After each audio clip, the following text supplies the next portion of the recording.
I hope people see potential in our stuff. David and I had been talking about doing a piece for a while, and so when we saw the City Brights announcement go out, we figured we would submit.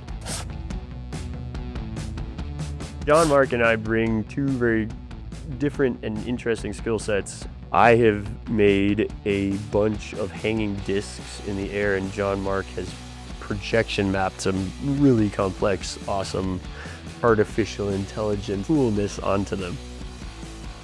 A lot of the stuff is things that we created on site and then are playing back, but it's also going to be live in certain instances. So it's generating live content based on both audio and some inputs that we gave it. So you get this really interesting blend of physical sculpture and digital content in a context that you wouldn't see.